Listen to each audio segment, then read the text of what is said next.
Bonjour à toutes et à tous. Aujourd'hui, on va décortiquer un document qui, à première vue, a l'air un peu technique, mais qui est en fait au cœur de l'agriculture moderne. On va décomposer ensemble, étape par étape, une fiche d'instruction phytosanitaire pour bien comprendre son rôle, qui est absolument crucial. Allez, pour commencer, une petite question. Quel peut bien être le point commun entre la checklist d'un pilote de ligne et ce formulaire agricole?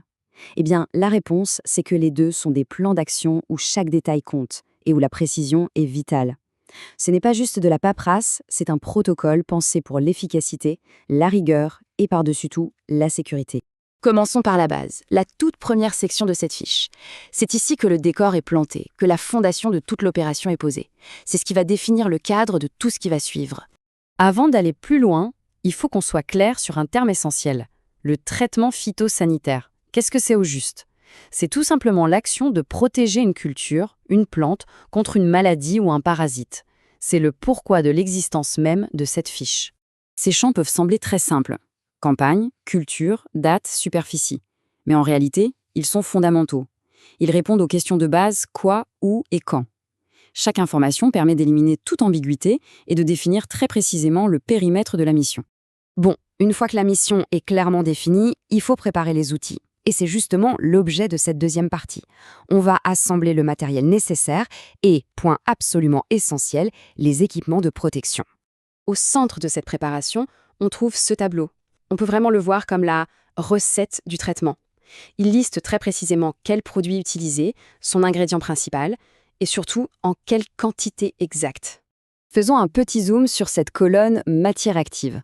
C'est un point clé. Ce n'est pas juste un nom de marque, c'est le composant chimique qui fait le travail, qui protège la plante. Le bon choix est donc essentiel non seulement pour l'efficacité du traitement, mais aussi pour respecter la réglementation et protéger l'environnement. On voit bien ici comment la fiche est conçue pour guider l'opérateur, vraiment pas à pas.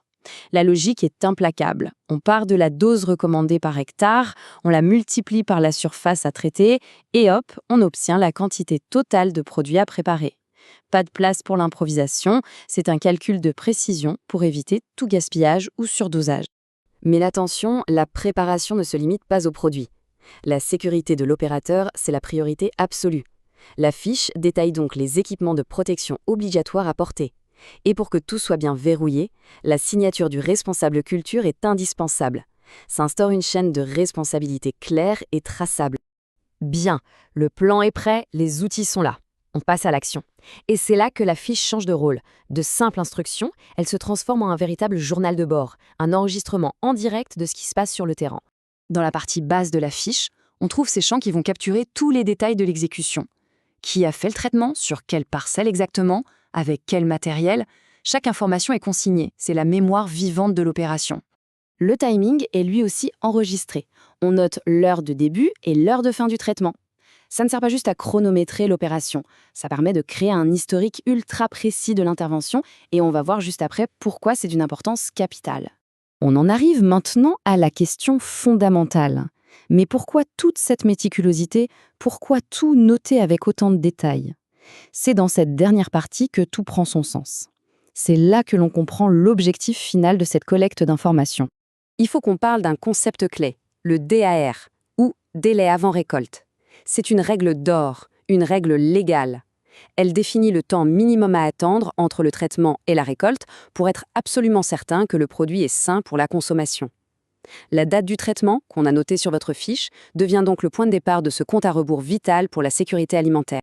Quand on compare les deux approches, la différence c'est radical. Sans un document comme celui-ci, on navigue à vue, dans le flou avec des risques pour tout le monde. Avec la fiche, tout devient clair, précis et surtout, on dispose d'une preuve. On passe de l'à peu près à la responsabilité. En résumé, tout le pouvoir de ce document, il est là, c'est une preuve. Une preuve qui protège l'opérateur, qui protège le consommateur, qui assure une traçabilité totale du champ à l'assiette, qui garantit le respect de la loi et qui, en plus, sert de base pour toujours améliorer les pratiques. Chaque petite case remplie participe à cet écosystème de confiance. Et pour finir, une question pour aller plus loin. Cette fiche, elle offre une transparence totale sur une étape de la production de notre nourriture.